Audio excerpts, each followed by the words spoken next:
Welcome to Anant classes. आज इस video में हम लोग क्लास 9 की एनसीईआरटी का चैप्टर सेकंड पॉलिनोमियल्स की एक्सरसाइज 2.1 का क्वेश्चन नंबर 1 करेंगे, वो भी वेरी इजीएस्ट वे। चलिए स्टूडेंट स्टार्ट करते हैं। क्वेश्चन फर्स्ट है स्टूडेंट आपका, which of the following expressions are polynomials in one variable and which are not, state reasons for your answer. ये क्वेश्चन आपके एक्सरसाइज 2.1 का क्वेश्चन नंबर 1 है और इसमें कह रहा है स्टूडेंट्स कि आपको बताना है कि इसमें से कौन सा एक्सप्रेशन पॉलिनोमियल इन वन वेरिएबल में है और कौन सा नहीं, और उसके लिए आपको उसका रीज़न बताना है, ये पॉलिनोमियल क्यों है और अगर नहीं है तो पॉलिनोमियल क्यों नहीं है। तो आइए स्टूडेंट पहला क्वेश्चन देखते हैं। पहला क्वेश्चन है स्टूडेंट्स अपना 4x² - 3x + 7। इसमें ये पूछ रहा है कि ये पॉलिनोमियल इन वन वेरिएबल है या नहीं। तो ये आप कहेंगे पॉलिनोमियल इन वन वेरिएबल है। आइए पहले हम कोई 3 इंपॉर्टेंट रूल देख लेते हैं पॉलिनोमियल्स के, फिर हम क्वेश्चन को सॉल्व करते हैं। ये 3 इंपॉर्टेंट रूल हैं। कौन कौन पॉलिनोमियल्स नहीं होते हैं, किस किस टर्म को हम पॉलिनोमियल नहीं बोलेंगे उसको देखते हैं। अगर किसी टर्म में 1/x दिया हो, मीन्स जो वेरिएबल है वो आपका डिवाइड में हो, अगर ऐसे में होगा तो फिर वो पॉलिनोमियल नहीं कहलाएगा, वो टर्म पॉलिनोमियल आपकी नहीं कहलाएगी। तो कहीं भी 1 वेरिएबल, मतलब यहाँ पर आप वेरिएबल समझ लीजिए कि 1/x हो या 1/y हो, अगर कहीं भी डिवाइड में y आए समझ लीजिए, मतलब डिवाइड में वेरिएबल आए समझ लीजिए कि वो पॉलिनोमियल नहीं है। इसी तरह जो सेकंड रूल है स्टूडेंट्स वो है आपका कि जो वेरिएबल है वो रूट में नहीं होना चाहिए। वेरिएबल कभी भी अंडर रूट में नहीं होना चाहिए। √x, √y, √t ऐसे नहीं होना चाहिए। अगर है तो समझ लीजिए कि वो पॉलिनोमियल आपका नहीं है, वो टर्म आपकी पॉलिनोमियल नहीं है। तो ये ऐसा क्यों रूल है? क्योंकि अगर रूट किसी नंबर पे आ जाता है तो उसकी जो पावर होती है वो 1/2 हो जाती है। तो आपको इस पॉलिनोमियल में एक शर्त ये होती है कि पॉलिनोमियल में जो वेरिएबल होती हैं उनकी आपकी जो पावर होती है वो होल नंबर में होनी चाहिए। होल नंबर में होनी चाहिए मीन्स 1, 2, 3, 4 और ऐसे सो ऑन चलनी चाहिए, लेकिन वो होल नंबर के अलावा और कुछ नहीं होनी चाहिए। मीन्स उसकी वैल्यू 1/2 नहीं होनी चाहिए, उसकी पावर 1/2 नहीं होनी चाहिए। तो पॉलिनोमियल में वेरिएबल की पावर होल नंबर में होनी चाहिए और 1/2 आपका होल नंबर है नहीं। सो इसलिए पॉलिनोमियल में एक ये रूल है कि अगर पॉलिनोमियल में कोई वेरिएबल है और उसकी डिग्री या उसकी जो आप उसको पावर बोलते हैं वो 1/2 है या वो अंडर रूट में है तो वो पॉलिनोमियल नहीं होगा। तो अंडर रूट में कोई भी वेरिएबल अगर किसी आपको टर्म में दिखे समझ लीजिए कि वो पॉलिनोमियल नहीं है। सेम एज थर्ड आपका है, इसमें कह रहा है कि जो आपका ये थर्ड क्वेश्चन है, थर्ड रूल है इसमें कह रहा है आपको कि ये जो वेरिएबल है आपका उसकी डिग्री हमेशा निगेटिव नहीं होनी चाहिए। मीन्स जैसे आपका ये निगेटिव टर्म वेरिएबल टर्म है आपका x, तो इसमें आप निगेटिव डिग्री नहीं लगा सकते। मीन्स आप ऐसा नहीं कह सकते कि x की पावर -1, मतलब कि एक तरह से ये भी वही रूल है कि x की पावर होल नंबर में होनी चाहिए, मतलब कि वेरिएबल की पावर पॉलिनोमियल में होल नंबर में होनी चाहिए। और होल नंबर 1, 2, 3 ऐसे आगे बढ़ते जाते हैं, तो -1 तो होल नंबर होता नहीं है। तो इस वजह से x की पावर माइनस एक्सपोनेंट पे नहीं होनी चाहिए, -1, -2, -3 ऐसे नहीं होनी चाहिए। सो यहाँ पर भी वही रूल लागू हो रहा है कि x की जो वैल्यू है या x की जो पावर है वो होनी चाहिए होल नंबर में। सो इस वजह से निगेटिव में उसकी पावर नहीं होनी चाहिए और रूट में वेरिएबल नहीं होना चाहिए और 1/x नहीं होना चाहिए। 1/x क्यों नहीं होना चाहिए? क्योंकि जब आप 1/x में कोई वेरिएबल लिखते हैं मीन्स उसकी अगर वैल्यू x - 1 है, इसको आप ऐसे लिखेंगे 1/x। तो यहाँ से भी अगर उसकी वैल्यू -1 रहेगी तभी आप उसको डिवाइड में लिखेंगे। सो इस वजह से ये 3 आपके इंपॉर्टेंट रूल हैं जिससे आप देख के पहचान सकते हैं कि ये टर्म पॉलिनोमियल है या नहीं है। ठीक है स्टूडेंट्स, ये टर्म बहुत इंपॉर्टेंट थे आपके इस क्वेश्चन के लिए सॉल्व करने के लिए। तो मैंने आपको इस क्वेश्चन को सॉल्व करने के लिए ये तीनों रूल दिखाए हैं, आप इसको अच्छे से समझ लीजिएगा। तो आते हैं अपने फर्स्ट क्वेश्चन पर।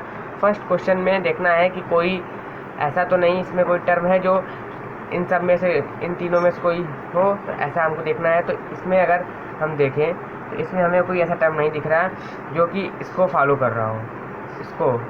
सो अगर इसको फॉलो करना होता तो फिर ये टर्म आपकी पॉलिनॉमियल नहीं कहलाती। लेकिन यहाँ पर कोई भी टर्म ऐसा नहीं है जो पिछले वाले रूल को फॉलो कर रहा है जो मैंने आपको दिखाया। सो ये पॉलिनॉमियल है। और इसमें वेरिएबल क्या होते हैं स्टूडेंट? वेरिएबल वो होते हैं जिनकी वैल्यू चेंज होती रहती है, जिनकी वैल्यू वेरी हो सकती है। जैसे कि यहाँ पर आप देख रहे होंगे 4 है, 4 की वैल्यू कांस्टेंट रहेगी, या 4 आप कहीं भी लिख दीजिए तो वो 4 ही रहेगा। लेकिन x की वैल्यू चेंज होती रहती है, y की वैल्यू चेंज होती रहती है। वेरिएबल होते हैं, इनकी वैल्यू वेरी होती रहती है। सो इस वजह से हम वेरिएबल उन नंबर्स को कहते हैं जिनकी वैल्यू चेंज होती रहती है। तो वैल्यू किसकी चेंज होगी?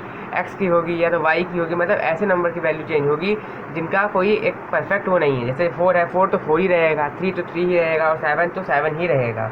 सो इस वजह से हम यहाँ पर वेरिएबल कहते हैं वो उन वैल्यूज़ को कहते हैं, जैसे x हो गया, y हो गया, t हो गया, r हो गया, जैसे भी आप डिनोट करें हैं पॉलिनॉमियल में। तो यहाँ पर आपको बताना है कि ये 1 वेरिएबल है। तो आप इस पॉलिनॉमियल में देख सकते होंगे कि 4x माइनस 3x प्लस 7 में एक ही वेरिएबल का यूज़ हुआ है, x वेरिएबल का, यहाँ भी x ही वेरिएबल का यूज़ हुआ है। मतलब इस पूरे पॉलिनॉमियल में वेरिएबल कौन सा यूज़ हुआ है? x, और वो एक सिर्फ एक वेरिएबल यूज़ हुआ है। सो यहाँ पर आप कह सकते हैं कि ये पॉलिनॉमियल है इन 1 वेरिएबल, 1 वेरिएबल में ये पॉलिनॉमियल है। तो इस तरह से आप इसको कह सकते हैं कि ये पॉलिनॉमियल इन 1 वेरिएबल है। और अगर आपसे पूछे कि इसका रीज़न बताइए क्यों पॉलिनॉमियल इन 1 वेरिएबल है, तो आप लिख सकते हैं कि it accepts all properties of polynomial. ये पॉलिनॉमियल की सारी प्रॉपर्टीज़ को एक्सेप्ट कर रहा है, और इट हैज़ 1 वेरिएबल, और इसके पास, इस टर्म के पास आपका एक ही वेरिएबल है x। So it is called polynomial in 1 variable. इसीलिए इस पॉलिनॉमियल को 1 वेरिएबल हम कहेंगे, पॉलिनॉमियल इन 1 वेरिएबल। ये था क्वेश्चन नंबर फर्स्ट। अब चलते हैं सेकंड पर स्टूडेंट। सेकंड है y² प्लस √2। अब यहाँ पर आप देख रहे हैं कि इस पॉलिनॉमियल में √2 है, लेकिन ये वेरिएबल पर नहीं है, ये कांस्टेंट टर्म पर है। सो यहाँ पर ये जो रूल है इन तीनों रूल में से ये पॉलिनॉमियल ये टर्म जो है आपकी, ये उस रूल को फॉलो नहीं कर रही है। मींस कि ये पॉलिनॉमियल के जो नॉट पॉलिनॉमियल के रूल हैं कि अगर इन तीनों में से कोई भी एक रूल आ गया उसमें, या कोई भी एक चीज़ आ गया उसमें, तो वो पॉलिनॉमियल नहीं होगा, तो ये इसको फॉलो नहीं कर रहा है। तो मींस कि ये पॉलिनॉमियल है। आपने जान गए, आप यहाँ से जान गए कि ये पॉलिनॉमियल है। ये 3 रूल जो है नॉट पॉलिनॉमियल्स के, उसको फॉलो नहीं कर रहा है, मींस ये पॉलिनॉमियल है। अब आप जानेंगे कि ये वेरिएबल कैसा है। तो ये 1 वेरिएबल है, क्योंकि इसमें आप देख रहे हैं सिर्फ एक वेरिएबल का यूज़ हुआ है y का। सो इस कारण से ये 1 वेरिएबल है। तो इसका भी रीज़न आप ये लिखेंगे कि it except all properties of polynomials and it has 1 variable, so it is called polynomial in 1 variable. तो ये भी पॉलिनॉमियल इन 1 वेरिएबल होगा। आई होप आपको समझ में आया होगा। अब थर्ड क्वेश्चन में है स्टूडेंट 3√t प्लस t√2। इसमें आप देख रहे होंगे कि ये t वेरिएबल है, एंड जो t वेरिएबल है आपका वो अंडर रूट में है। मींस कि ये जो अंडर रूट में आपका वेरिएबल आ गया, मींस ये आपके इस रूल को फॉलो कर रहा है। अगर इसको ये फॉलो कर रहा है मतलब कि ये नॉट पॉलिनॉमियल है, मतलब ये पॉलिनॉमियल नहीं है। तो इससे आप इन तीनों को देख के आप बता सकते हैं कि ये पॉलिनॉमियल नहीं है, क्योंकि उसमें उन तीनों में से कोई एक रूल ये फॉलो कर रहा है कि इसकी जो वेरिएबल है वो रूट के अंदर है। मतलब इसकी जो वेरिएबल की जो पावर है वो 1/2 है, और हम जानते हैं कि वेरिएबल की पावर हमेशा होल नंबर में होनी चाहिए। सो ये आपका जो थर्ड नंबर क्वेश्चन है ये पॉलिनॉमियल नहीं है। आपने कैसे डिफ्रेंशिएट किया? आपने वो पॉलिनॉमियल को के 3 रूल को देख के डिफ्रेंशिएट आराम से कर लिया। अब इसका आप रीज़न क्या लिखेंगे? Because in this polynomial power of t in √t is not a whole number. आप तो पहले लिखेंगे नॉट ए पॉलिनॉमियल, ये पॉलिनॉमियल नहीं है। अब क्यों नहीं है आप इसका रीज़न लिखेंगे बिकॉज, क्योंकि इस पॉलिनॉमियल में जो पावर है वो t की वो √t के अंदर है। सो जो √t का अंदर है मीन्स उसकी पावर 1/2 हो गई है। सो जो t की पावर है इस वेरिएबल में वो होल नंबर में नहीं है, वो 1/2 में है, वो होल नंबर में नहीं है। और हम जानते हैं कि हमेशा पॉलिनॉमियल में वेरिएबल की जो पावर होती है वो होल नंबर में होनी चाहिए। तो इस वजह से स्टूडेंट ये आपका पॉलिनॉमियल नहीं है, और इसमें आपने अपना रीज़न लिख दिया। ये रीज़न एकदम परफेक्ट रीज़न है। आपको मैंने जो 3 रूल बताए थे नॉट पॉलिनॉमियल को, उसको आप देख के आसानी से कोई भी टर्म को देख कर बता सकते हैं कि ये पॉलिनॉमियल है या नहीं है। ठीक है स्टूडेंट्स, अब चलते हैं अपने चौथे नंबर पर। चौथा नंबर है स्टूडेंट्स y प्लस 2yy। इसमें आप देख रहे होंगे कि तो स्टूडेंट इस क्वेश्चन को आप देख के बता सकते हैं कि पॉलिनॉमियल है या नहीं है, क्योंकि आपको पहले इन तीनों रूल को देखना है। पहले आपको जो मैंने यहाँ पर आपको लिखवाए थे, कहाँ गया ये, तो इसमें क्या कोई फॉलो कर रहा है? तो हाँ, आप देख रहे सकते हैं कि ये पहला वाला रूल जो 1/x का है, कि मतलब 1 वेरिएबल का है, उसको ये फॉलो कर रहा है, मीन्स कि ये पॉलिनॉमियल नहीं है। तो क्या आप यहाँ पर इसको देख सकते हैं, ये 2/y है, और हम जानते हैं कि वेरिएबल को हमें कभी भी डिवाइड में नहीं लिखना है। तो अगर हम वेरिएबल को डिवाइड में लिख देंगे तो मतलब कि वो जो टर्म है वो पॉलिनॉमियल नहीं है, तो ये आपका पॉलिनॉमियल नहीं है। आपने उस तीनों रूल में से कोई एक रूल को देखना है, और अगर वो उस टर्म में है तो आप आसानी से कह सकते हैं कि वो पॉलिनॉमियल नहीं है। सो इस तरह से चौथा क्वेश्चन आपका पॉलिनॉमियल नहीं है।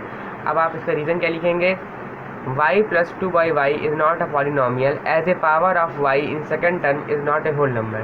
क्योंकि जो पावर ऑफ y है वो सेकंड टर्म में आप देख सकते हैं, जो सेकंड टर्म है उसमें पावर ऑफ जो y है वो होल नंबर में नहीं है। अगर आप जान जाइए कि कोई भी नंबर डिवाइड में है, अगर वेरिएबल डिवाइड में है तो समझ लीजिए कि वेरिएबल की पावर माइनस में है, और हम जानते हैं कि वेरिएबल की पावर निगेटिव में नहीं होनी चाहिए। माइनस में क्यों है? क्योंकि अगर जैसे आप एग्जांपल ले लीजिए y -1 है, तो आप उसको कैसे लिखेंगे 1/y। तो अगर यहाँ पर y डिवाइड में आ रहा है तो मीन्स y -2 होगा, तब इसको आप ऐसे डिफ्रेंशिएट करके लिखा होगा। तो इससे आप जान सकते हैं कि वेरिएबल की पावर आपकी जो है वो होल नंबर में नहीं है। इसी वजह से आप उस पॉलिनॉमियल को, मतलब कि उस टर्म को आप पॉलिनॉमियल नहीं कहेंगे। तो आपको ये नहीं देखना होगा कि इसमें निगेटिव है या आपका ये वो है होल नंबर है या 1/2 है। आपको सीधे उन तीन रूल में से कोई रूल देख लेने हैं। अगर उसमें कोई ये फॉलो कर रहा है तो आप सीधे बोल सकते हैं कि पॉलिनॉमियल नहीं है, और उसका रीज़न लिखना है आपको, तो आप रीज़न आसानी से लिख सकते हैं कि अगर डिवाइड में y आता है तो उसकी जो पावर होता है वो माइनस में होता है, मतलब निगेटिव होता है। और हम जानते हैं कि पॉलिनॉमियल तभी होगा जब उसकी वेरिएबल की पावर होल नंबर में होगी, ना कि निगेटिव। अगर निगेटिव होगा तो वो पॉलिनॉमियल नहीं होगा, तो ये भी आपका पॉलिनॉमियल नहीं है। अब चलते हैं अपने फिफ्थ पर। फिफ्थ है, इसमें कह रहा है x की पावर 10 प्लस y की पावर 3 प्लस 10 की पावर 50। तो क्या ये पॉलिनॉमियल है? तो आप देख सकते हैं कि उन तीन रूल में से कोई भी रूल ये फॉलो नहीं कर रहा है।